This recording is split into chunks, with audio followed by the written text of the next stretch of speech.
That's a fundamental point. Because legislative intent is clear.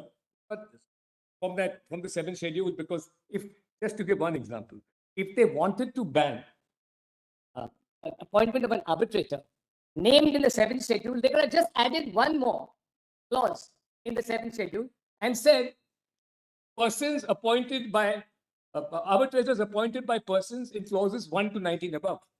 So that's. Thank you, Mr. No, just one. Yeah. But now, my lord, something on the two judgments. My lord, TRF and Perkins, my lord, in as much as so, my lord, TRF held. My lord, this is the starting point. But tell us, does the 10th schedule apply to arbitration or not?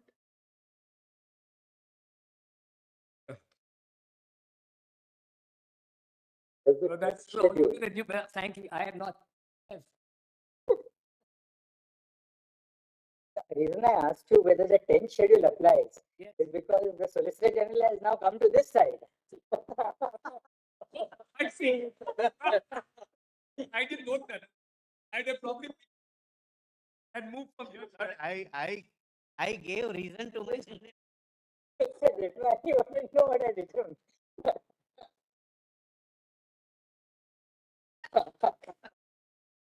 He made a declaration in the beginning. But I can That he will what see the way. I learned it when he surprised that I came and sat here. I said, you are the best person to tackle the situation where one party who is supposed to be in opposition sits together and you represent them. And in an extension to that animal kingdom reference of wolves and he's running with the hare and hunting with the hound. Good. It's not. Now, the reference order itself, if I am to argue, if I am to defend unilateral contracts, I have to say a word on TRF and okay. Now, I've given a detailed submission dissecting those judgments, but just if your lordships want a handover and my submissions on those two judgments, I'll just give your lordship. It's very. I'm going to read it out basically. It won't take me more than 5 minutes. Okay.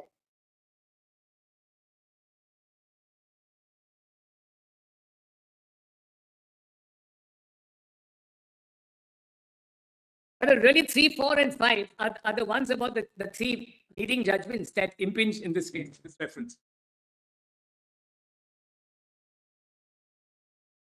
In fine print. And then, my lord, just 6, 7, and 8, my lord, is a defense against, my lord, the much maligned NBFCs.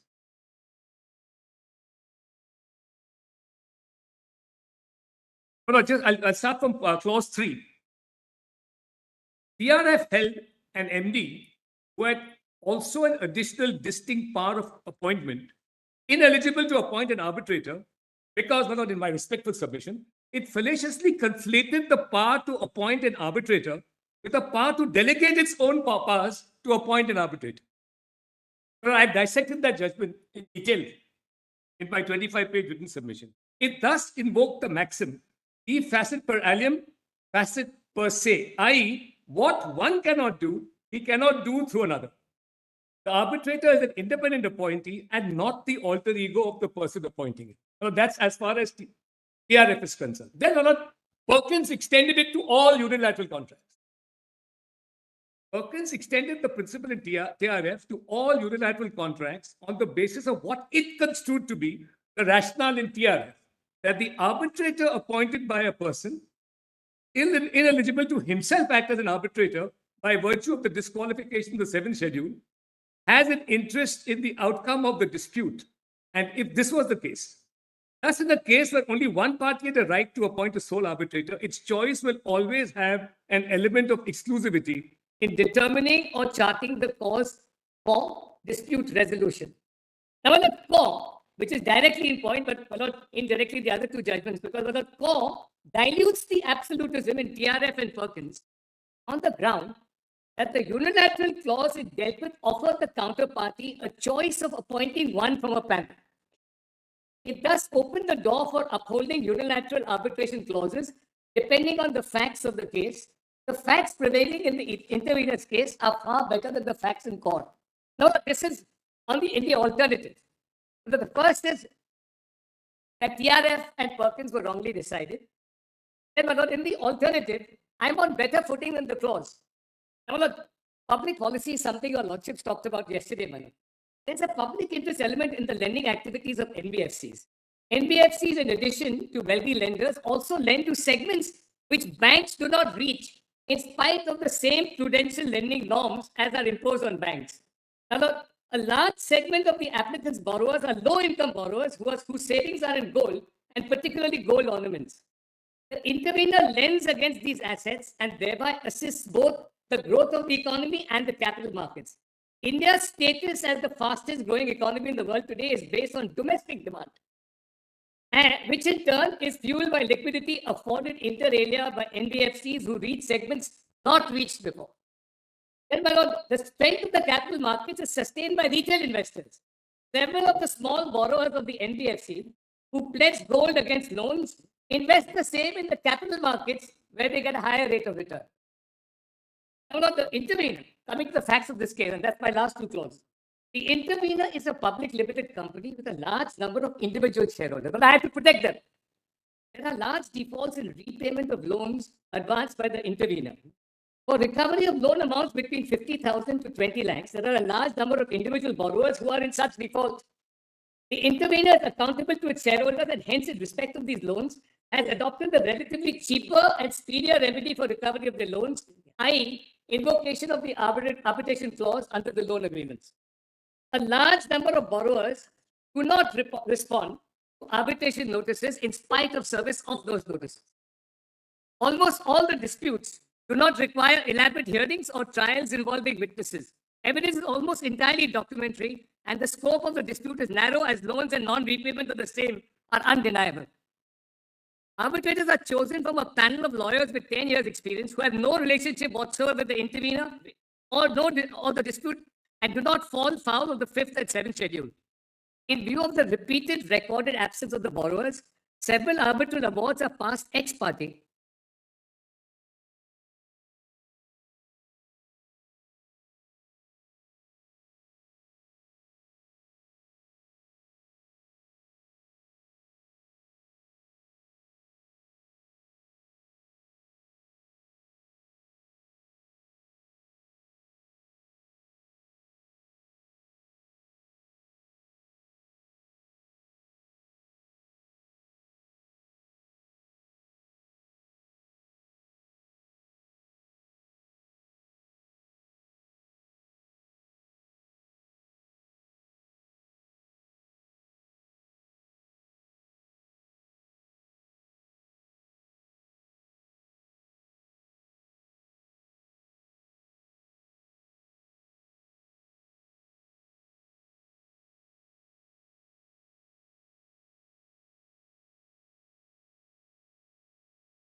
In view of the repeated recorded absence of the borrowers, several arbitral awards are passed ex parte. Few are contested, but no one in the past has ever objected to the appointment of the sole arbitrator. That's our experience. Nobody has ever said that. It is only after the judgment in Perkins that borrowers at stage of execution proceedings raise the contention that the arbitrator has been unilaterally appointed and hence is What is ineligible. the profile of your borrowers? They're all Well, I car driver, your all. None of them are before us. They can't afford to. some of them can't afford. But what is the state? I'll tell you lordship what the last clause 8 puts out the alternative. You are giving the color of law to just giving a formal implement of the law to your action. That's all. I just say this is the alternative. I'll opt out of your lordship is Nominate a lawyer, he'll pass a standard from award, go and see somebody's car, somebody's house, somebody's property. Two responses to that, if I may, my lord, because that fell from your lordships yesterday also. Under the scope of these disputes, is not like in those big government contracts where somebody says there's no performance. Volume is large. The amounts in each individual case may be very small. 70,000, 5 lakhs, 10 lakhs. What is 10 lakhs today in commercial dispute terms? But look at the impact on. What is the counter to that? Society. What is the counter to that? Kindly just see. Please see clause 8, and that's my final argument, which is some kind of a response, I hope, which prevails with your lordship, to what just fell from your lordships. Please see 8. There has never been any complaint of, this is dealing with your lordship's expression of the defaulter's nightmare. There has never been any complaint of harassment of the interveners borrowing during the state of execution. The question of a defaulter's nightmare situation has never arisen in the case of the interveners. But, my lord, in the absence of arbitration proceedings, the interveners will be compelled to seek recourse to courts by filing summary suits. We can't let it go. We are responsible to our shareholders. Thus, adding to the burdens of the court's arrears, borrowers will be even less prone to contesting summary suits in view of the fact that the option is more expensive and more protracted than arbitration. Finally, my lord, if the defaulter's nightmare does indeed exist, it will equally exist at the stage of execution of decrees and summary suits. I would like. Yes, Can I sir, right. straight away take your lordships to section 2, subsection 6, which, my lords, has not been shown to your lordships now, and that is, in fact, my lords, the guiding light of party autonomy under the Arbitration Act. And it's, my lords, extremely important. Lords, please have a look, take a look at the Arbitration Act. Because this will, my lords, I have 3 submissions. My lords, let me just articulate the submissions. 1, section 2, subsection 6 is the guiding light to understand the extent and the scheme of party autonomy under the arbitration. That's my first submission. My second submission, Manoj, is that section 11.2 and the freedom that is granted there has to be read in conjunction with section 2, subsection 6, and is not circumscribed by section 18. And my third point, Manoj, is that party autonomy is balanced by the safeguards inbuilt into the Act. And Manoj, the last point your lordships has heard sufficiently. I don't need to elaborate, Manoj, on the last point. But Manoj, if your lordships were to look at my first point, and please have a look at section 2, subsection 6. Because this will also, in my respectful submission, answer Mr. Banerjee's point of the extent to which section 18 can in fact operate. There is some legislative history. There is, Manoj, the model law and how we have departed to some extent from the model law.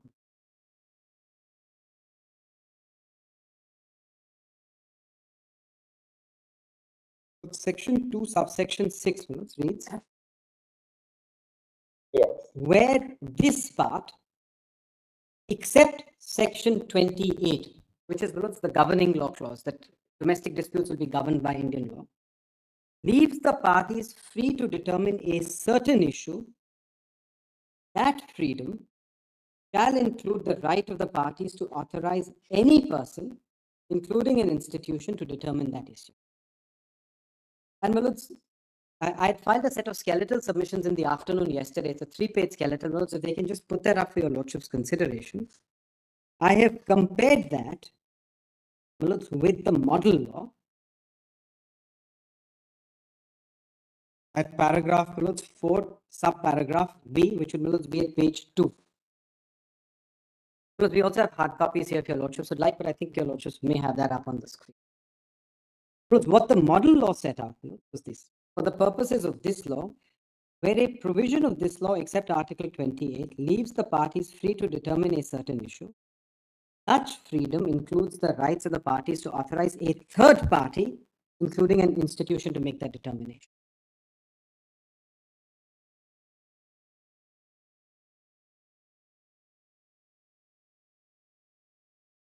Now, while the model law, Manoj, The Balaji Srivana that is correct, Manoj. The lordships is right.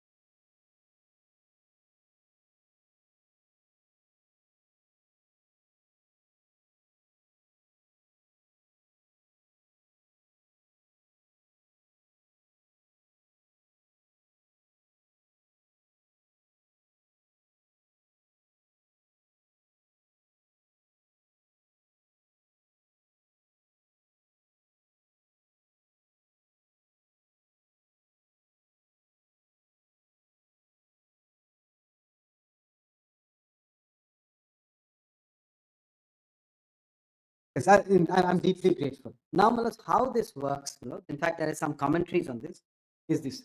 Malas, there are about 32 instances under Part 1 where parties have been given the freedom. Malas, in fact, the entire concept of Part 1 is the amount of party autonomy that is inbuilt into this. 11.2 is one example. Freedom to agree on the procedure. 2. Take, for example, Malas, number of arbitrators, Section 10. You may make a determination in the contract. You may make a decision saying, we're not making a decision on the contract, but let's assume that we appoint an institution. The institution can make that decision based on the kind of dispute that arises. Again, freedom allows to contract. 11.1 nationality. I might not make a determination when I've executed a contract. Because your lordships has shareholder agreements where, let's assume, investment has come from all over the world. You may not turn around and say that I will not have a neutral national, or you may turn around and say I won't have a particular person come in. A lot of issues can be determined post the dispute arising. The freedom is given under 2 subsection 6. So out of the 32 instances, section 10 is one, section 11.1 is one, section 11.2 is certainly one. Your lordships has seen the terminology of 11.2 challenge procedure. I may decide I have an ad hoc arbitration, but I may decide that an institution will determine a challenge to an arbitrator. I don't want to move a challenge before the arbitrator. I don't want to come to court. That freedom is set out under 11.6. And what 11.6 says is that, but for 28, we will recognize that freedom. It does not circumscribe it to section 18. So that's my first broad submission that your lordships has. When your lordships, in fact, looks... What is the subtitle of construction of references? Yes. So what it sets out, your lordships is looking at 2.6. Just about 2.6. Yes. Where this part is divided into 2 parts. One with respect to scope. That is correct. First is the definition part, second is scope, third is construction of reference. You got that? I'm just, can I just get a copy?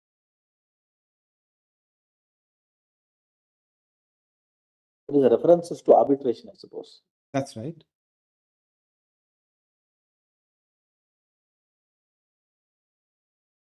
All right, you can tell us later. No, I'm just sorry. I was just opening the statutory enactment. Your lordships is your lordships looking at the definition is in this part unless the context otherwise requires. And 2.6 says where this part, except section 20, leaves the parties to determine a certain issue. So one certain is what are these issues? And I've set out that there are 32 instances under part 1. Which include 11.2, which include 11.1, which include section 10, which includes section 13, includes section 14. That freedom shall include the right of the parties to authorize any person. And the model law said third parties. We did not adopt the model law. We simple provision for delegation. If a party can determine an issue, you can delegate the power to determine that issue to someone else. And therefore, correct. And therefore, I can delegate my managing director to become an appointing authority. I don't have to necessarily delegate it to a third party. Provided your managing director had the power to appoint an arbitrator in the first place. That's correct. And that is what your lordship will determine whether that is correct or not. And where your lordship has heard submissions, there is no express proscription. Thank you. That's if we just give another couple of minutes, and I'm not going to take too much time. So that is one part of my. The reason why, section 18 does not proscribe or circumscribe this is for the very simple reason that section 18 applies in the case when your arbitration proceedings are conducted. So it deals with the point of conduct. Now, hypothetically, please have a look at the language of section 18. If I had decided that a particular arbitral institution was going to appoint the arbitrator, that institution had to treat us with equality. Because that is evident from the plain language of section 18, which uses the terminology, the party shall be treated with equality. All I'm saying is this, the plain language of 18 is that the party shall be conduct of arbitration. That's right. Please have a look at the plain language of 18. I'm not going beyond the plain language. The party shall be treated with equality. That's the plain language. Now, if that's the plain language, my lords, I would say that it presupposes a third party. So yes, if I, my lords, go to a particular institution, the institution, my lords, does not correspond with one of the parties. The institution does treats one of the parties unequally.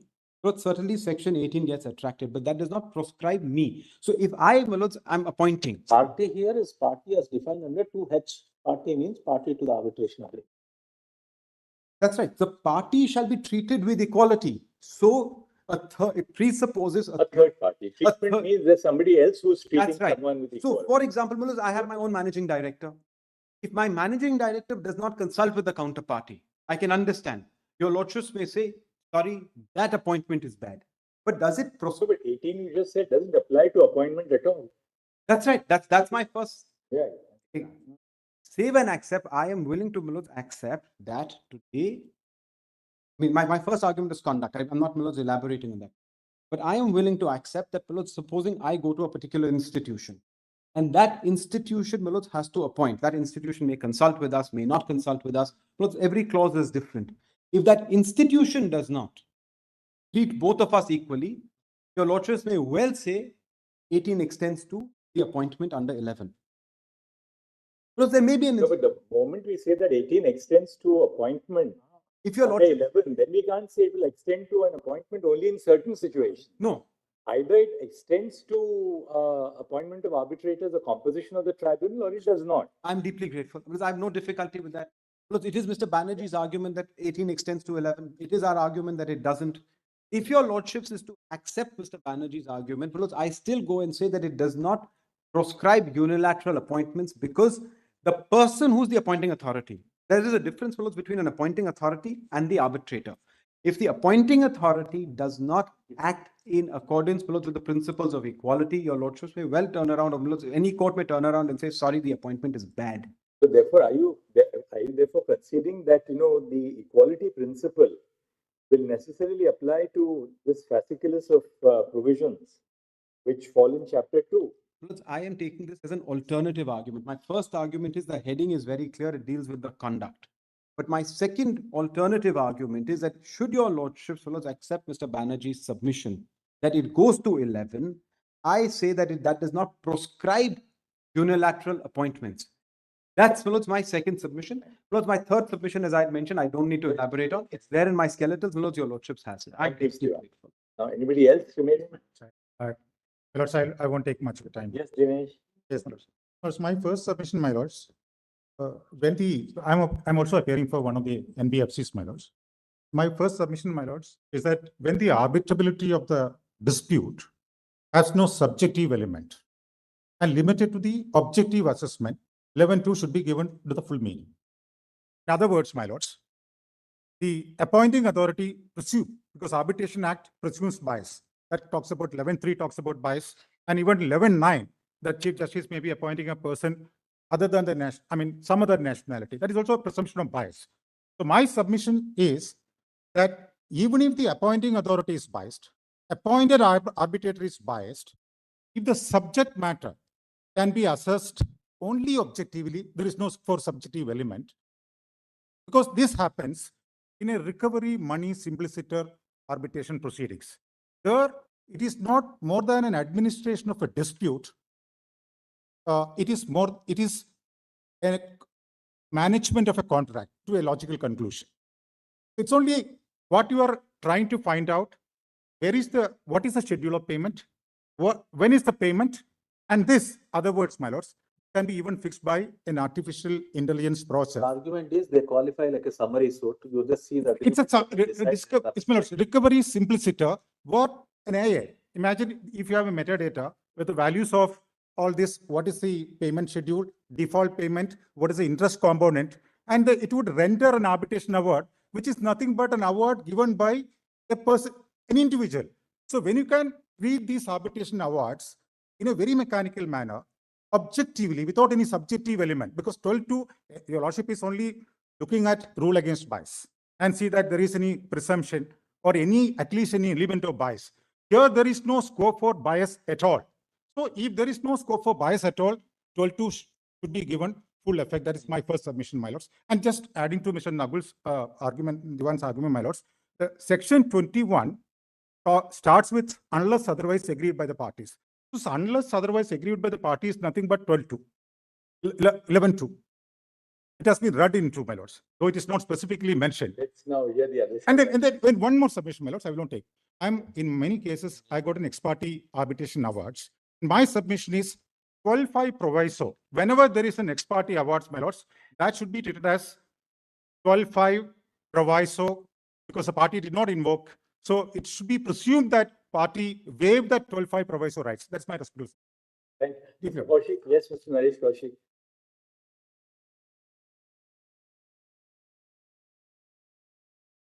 Cause I am facing a situation where awards are not being executed. My clause, in fact, millets is something better than what is being opposed. My primary submission is millets that the unilateral appointment is not barred, and the interpretation of section 11(2) is to be seen in the context of section 4 and 5 also, with regard to the interference. In any event, let's even assuming that unilateral appointment can be objected to, after the stage is crossed, the bar of section 4 puts in, then you can't question it before the court, particularly at the stage of execution that your award is bad.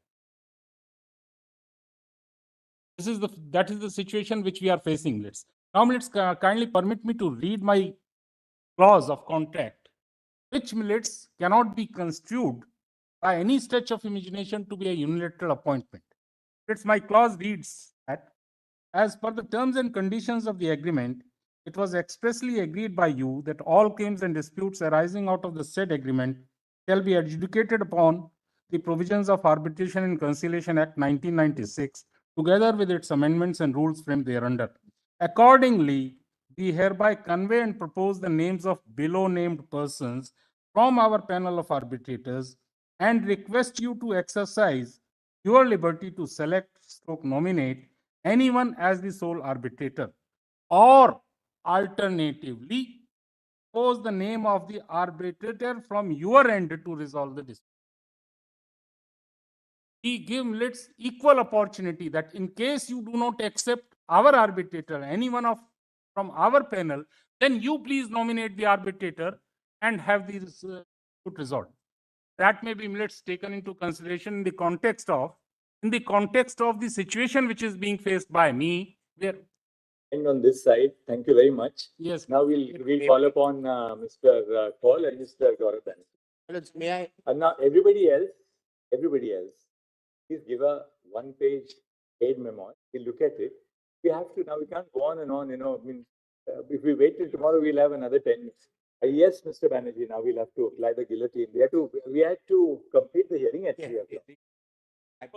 In writing. Put it in writing. Yes. because it is in writing. Yes. Then we'll read it. Don't worry. My lord, point by point, my lord. Learned SG submissions, very important. Whatever your lordships will decide will have an impact, not only, Sorry, what are you saying? my lord, the SG submissions. Paragraph 4. References of vital importance. Answer will decide a substantial part of future of arbitration. 2. It is whatever your lordships decide is not qua a PSU and a contractor.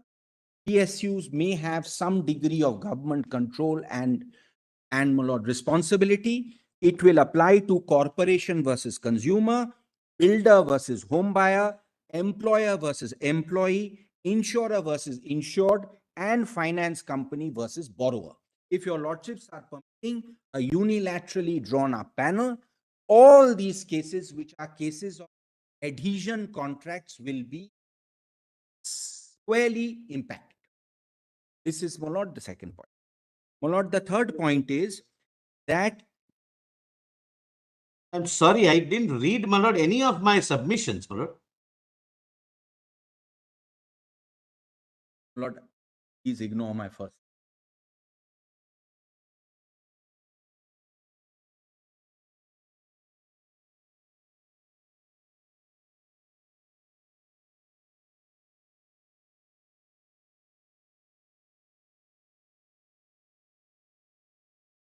No, Lord, I'm sorry, my lord, for interruption. Unicitral is dissecting my written submissions, which I never read. No, I I'm- don't think, my lord, this can be the said it extent of before. Unicitral's regional body. I am not referring. No, please forget my first point. It is not an important point.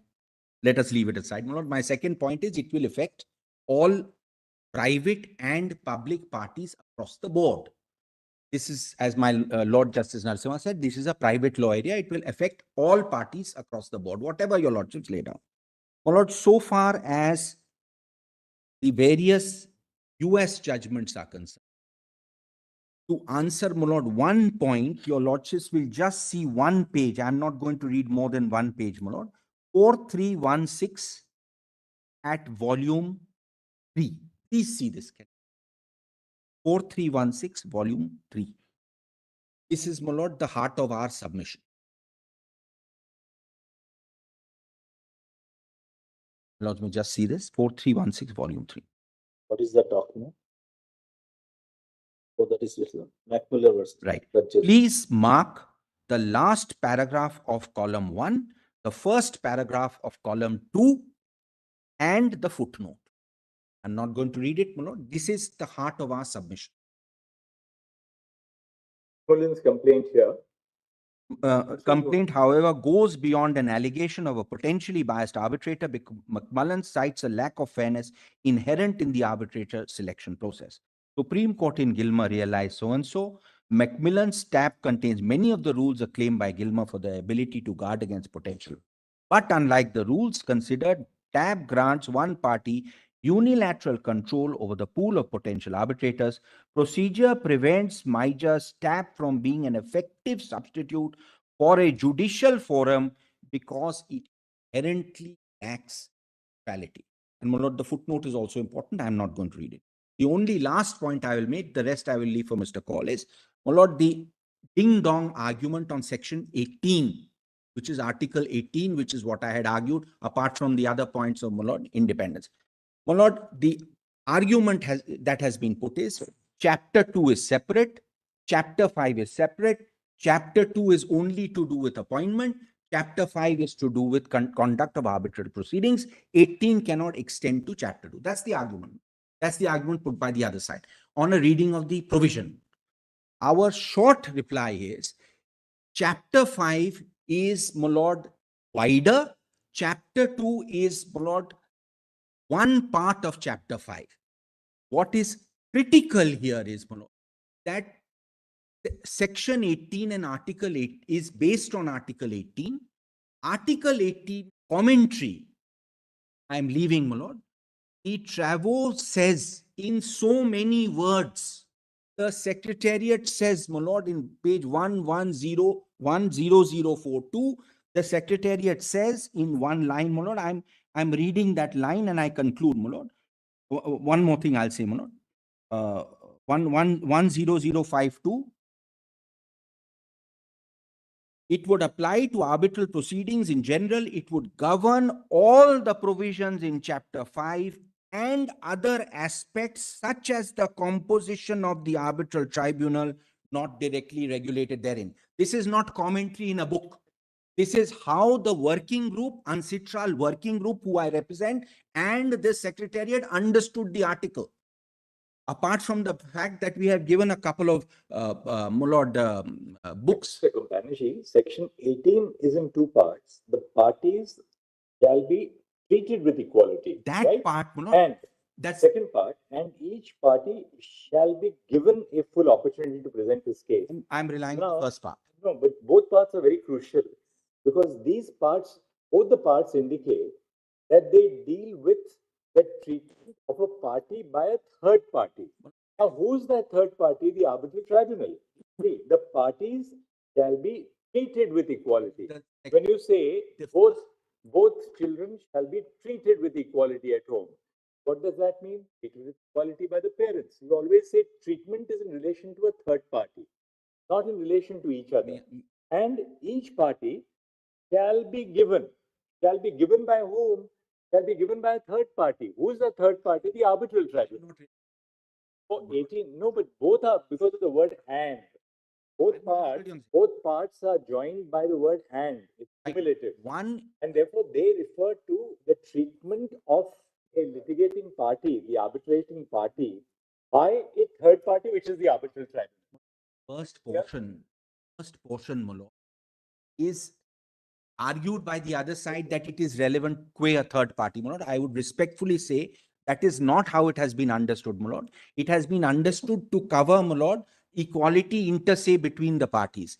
And we have given, my lord, the... Absolutely. But in the treatment which is afforded to each of them by the arbitral tribunal. That qualification is being brought in by the other side. That is a gloss which is being put on by the other side. Plain reading of the act. I would, my lord, we'll show. Anyway, my lord, one more last point before I hand over, my lord. The provisions which are relied on and the judgments of the English court and of Russell, etc., which are relied on, the English section reads completely differently. 33 mentions what your lordship says, by the arbitral tribunal. There is a direct contrast with 33 of the English Act and 18 of our Act. 33 mentions arbitral tribunal, 18 is completely different. And, my lord, it is the portion quoted by the learned Solicitor General in Russell is half complete. The second portion specifically deals with equality of parties. So, my lord, I will show that. Mr. Potan, yesterday, where did you disappear after Mr. Banerjee argued? You were supposed to have divided time between Mr. Potan and Mr. Banerjee. We'll give you 30 seconds. Tell us what you have to argue. Convention about public policy and of natural justice. It's all covered in my written submission, my lord. And the 3 ICSID cases, the standard drawn by ICSID in case of bias, I'll just give you the reference of the page numbers, my lord. It's volume 3, tab 142, tab 143, and tab 152. It actually says that the convention does not require an actual dependence of bias. Rather, it is sufficient to establish the appearance of dependence or bias. For the New York Convention, my lord, it's just that the New York Convention precedes the model law. The purpose for having a model law was because there was a difficulty enforcing these awards because there was no uniform legislation. That's where the public policy and principles of natural justice are covered here, and that is addressed in the model law, the right to equality. Thank you. Manoj, just very briefly, Yes, Mr. Manoj, I'll address only the argument of party autonomy, which has been said runs through like a common thread through the scheme of the Act as a defense their side. Manoj, if your lordship sees the entire debate from the 246 Law Commission report, including parts of the Union of India synopsis, which has been filed by the learned SG, all say 2 clear things. Impartiality and independence are critical and essential to an arbitral process. That's a Union of India synopsis. I'll give the page. And apprehension is not actual, neutrality is not actual neutrality, is also an apprehension of bias has to be avoided. And a principle of natural justice, which includes the rule of bias, any arbitral process will be subject to it. This is Union of India synopsis as well. It was this concern of the Law Commission report in the 250-46 report in 3 paras. If your lordships permit, I'll read them out or give the paras, which dealt with it and said that these are creating serious problems. That you are today having people where binding contracts are prevailing over overarching principles of independence and impartiality. You cannot extend the principle of autonomy to such an extent that you disregard the principles of neutrality, impartiality, and independence. A suggestion was made by one of the members to the Law Commission report to say that no, situation should be different in the case of a state. The Law Commission says we disregard that. In fact, the bigger the party and in the case of the state, the degree of fairness, the degree of impartiality, the degree of independence is even more onerous than in the case of a private party in such a case. 12.5 draft was recommended and the legislature in its wisdom picked up the 12 subclause 5 draft in its entirety as recommended by the 246 Law Commission. And the words of 12.5 start by saying, notwithstanding any prior agreement to the contrary. My respectful submission, my lords, is that these starting words are a complete answer to the question and argument of party autonomy. You may have any agreement to the contrary, But the words in 12.5 are notwithstanding any prior agreement to the contrary is contained therein. And if you are hit by 7th schedule, you are per se ineligible. In fact, I read out broadband to your lordships that even you don't have to go under 14 for that. You straight away go to the court and say, substitute him with another arbitrator. Now, the argument sought to be made is that, look, there is nothing in the Act which bars party autonomy. 12.5 starts by saying, notwithstanding any prior agreement to the contrary, if you're ineligible, you're ineligible. What did TRF do? TRF and Perkins took it to its logical conclusion by saying that if you are ineligible per se to be an arbitrator, how can you nominate another party unilaterally or curate something unilaterally to the exclusion of the other party? You can't do it. Now, my lords, the other question put to your lordships is unilateral clauses. There is no bar. What is a unilateral clause? A unilateral clause is either the party appointing an arbitrator or his employee appointing an arbitrator. In either of the two cases, he is hit by 7th schedule entry 1 and other entries from 1 to 19. Either he appoints it himself or his employee appoints it. That's what a unilateral arbiter clause is. And that is clearly prohibited by 7. You can't do. TRF and Perkins only go a step further and say, if you can't do it and you're completely ineligible, and Perkins discusses it in para 16 and 15, they say, why? Why can an employee or a person not do it himself? Because he has a direct interest in the outcome of the arbitral process. Therefore, it's your case, therefore, that the moment a party cannot act as an arbitrator in its own cause, it is fundamental. Therefore, you are precluded from even preparing a panel without the panel being required to be tested on the touchstone of impartiality. And unilaterally, you cannot curate a panel. Is there an irrebuttable presumption that a panel prepared by a party which is ineligible would itself be void? Malos, may I just straight away answer That's that? your argument. And I know there's a good reason. Perkins says that why is ultimately an arbitrator? Or is it a more nuanced point that, well, though you may not yourself be eligible to arbitrate, so long as the panel which you prepare is a panel which otherwise does not suffer from any of the vices which are provided under the Act, that should pass subject to a challenge in an individual. May I just say, Milos, may I just say, and I'll complete with that. That's the point. No, may I just show 3 paras are important for your lordships to see, because that led to 12.5. I just need to show 3 paras of the Law Commission report. These have para 53 on page 2756. And then I have one question. Yes. What is the ambit of 13 and 14? How do you distinguish between the ambit of 13 and 14? Well, first you come to your point and then end with this. Otherwise I'll forget. So should I answer that, Milo? No, first deal with what you were saying. Yes. 13, 14 are answered in broadband. I'll give that para, which I read out in my opening. I'll give that para to my. Now let's please have para 53 on page 2756 this is the Law Commission report, volume 4. This is what led to 12.5 being introduced. 2756, my lord. It starts at 2737 at 2756. 2756, para 53. It starts with neutrality of arbitrators, the heading.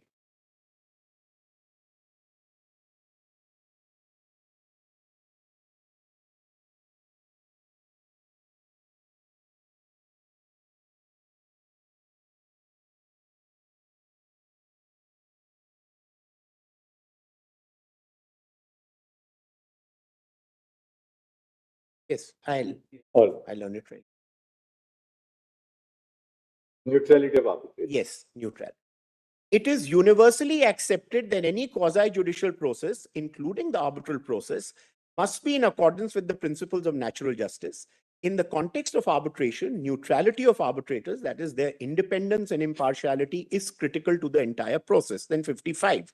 The Act does not lay down any other condition to identify the circumstances which gives rise to justifiable doubts, and it is clear that there can be many such circumstances and situations.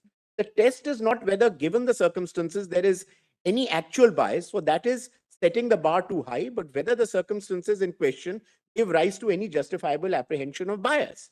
The limits of this provision have been tested in the Indian Supreme Court in the context of contracts with state entities naming particular persons and designations associated with that entity as a potential arbitrator. It appears to be settled by a series of decisions of the Supreme Court. See so and so, so and so, so and so.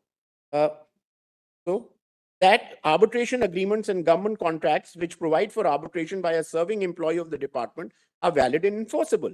While the Supreme Court in Indian Oil Corporation versus Raja Transport so and so carved out a minor exception in situation when the arbitrator was controlling or dealing authority in regard to the subject contract, or if he is a direct subordinate as contracted from an officer of an inferior rank in some other department to the officer whose decision is the subject matter of dispute, and this exception was used by the Supreme Court in so and so to appoint an independent arbitrator under 11, that is not enough. And now the most important para, 57.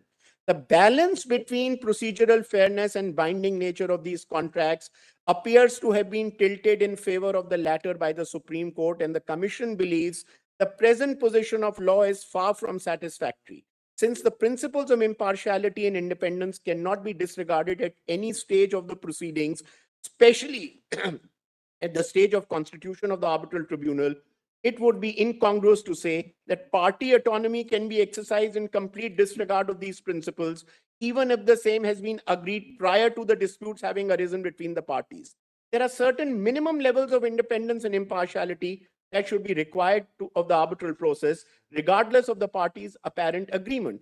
A sensible law cannot, for instance, permit appointment of an arbitrator who is himself a party to the dispute or who is employed by or similarly dependent in one party, even if this is what the parties agreed. The Commission hastens to add that Mr. P.K. Malhotra, the ex officio member of the Law Commission, suggested having an exception for the state and allowing the state parties to appoint employee arbitrators. The Commission is of the opinion that on this issue, there cannot be any distinction between state and not state parties. The concept of party autonomy cannot be stretched to a point where it negates the very basis of having impartial and independent adjudicators for resolution of disputes. In fact, when the party appointing an adjudicator is the state, the duty to appoint an impartial and independent adjudicator is that much more onerous, and the right to natural justice cannot is said to have been waived only on the basis of a prior agreement between the parties at the time of contract and before arising of disputes. And then, my lords, a draft 12.5 on page 2776, 2777 was suggested. That 12 subclause 5 is exactly which is what the legislature adopts in 12.5, as your lordships now see on the statute book. So this was the background, and the Union of India, in the synopsis that it files, your lordships may just note that page. I'm not troubling your lordships with reading it. Their own, the Solicitor General's submissions. Please note page 41, volume 5A. Page 41, volume 5A, para 1, 2, and 2. If I lordships permit, I'll just read paras. Kindly have para 1 on page 41, volume 5A.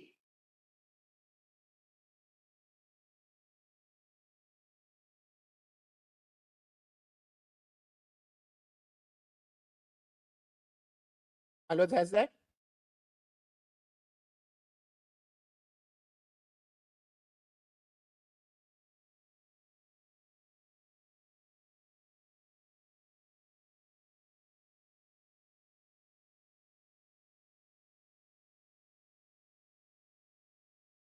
Para 1.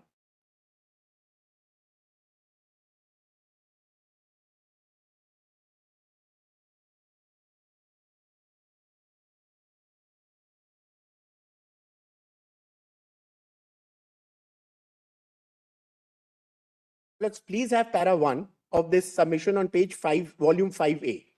It says party autonomy is central to the arbitrator process, has been considered brooding and guiding spirit. And then, however, party autonomy is not synonymous to complete autonomy and is subject to principles of natural justice, of which rule of bias is an essential ingredient. Moreover, ensuring independence, impartiality, moreover,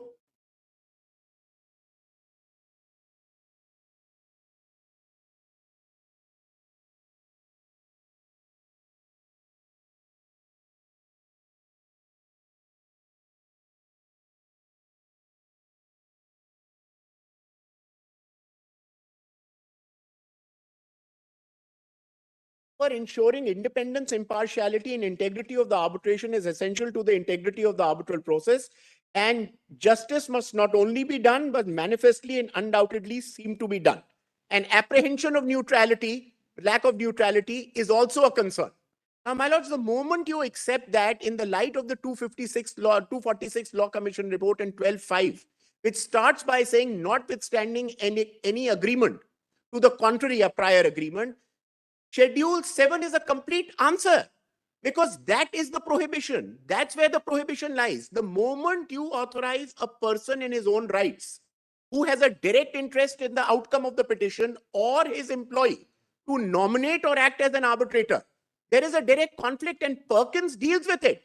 Your lordships will, of course, go through Perkins and TRF. Perkins says the reason for the judgment in TRF is because the person has a direct interest in the outcome. And lastly, my lords, on that issue of fairness, let me just make two submissions and I'm done.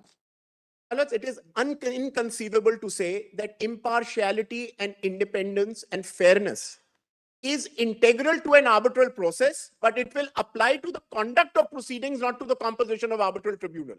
When your lordships dealt with Lombardi, one was your lordships followed Perkins, but there was another clause which talked about pre-deposit before an arbitral tribunal could be approached. Now, there is no bar in the arbitration agreement, but what did your lordship say? Your lordship said that the court can always, if it's an unconscionable contract or an unconstitutional contract, strike it down. According to me, my respectful submission is that the Act itself provides and says Section 7 is a bar. What you can't do directly, you can't do indirectly.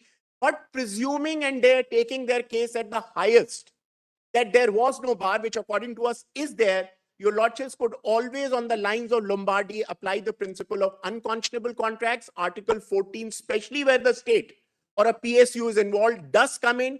Fairness, fairness is there. Equality is the antithesis of any form of inequality or discriminatory treatment. How can you unilaterally curate a panel and decide on your own and then say it's broad-based? The whole issue that we are attacking is, why can it not be institutional?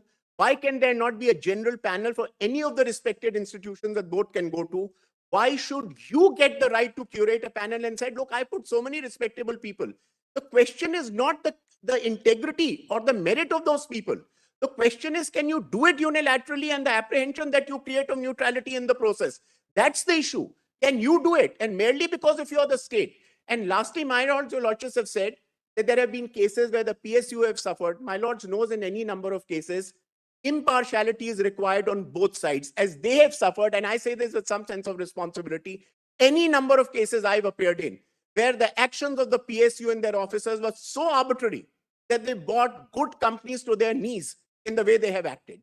Naturally, there where the officers are writing on set lines on what they are required to write, it raises an equal apprehension on our part. If it raises an apprehension on the part of the state that there's an arbitration award which has been influenced. So impartiality and independence is of equal weightage on both sides. I'm very, very grateful, my lords, for this indulgence. Yeah, immensely grateful, Mother. Thank you very much. Very grateful, my Very lord. erudite submission that you did. Very grateful. By Friday, by Monday, my lord,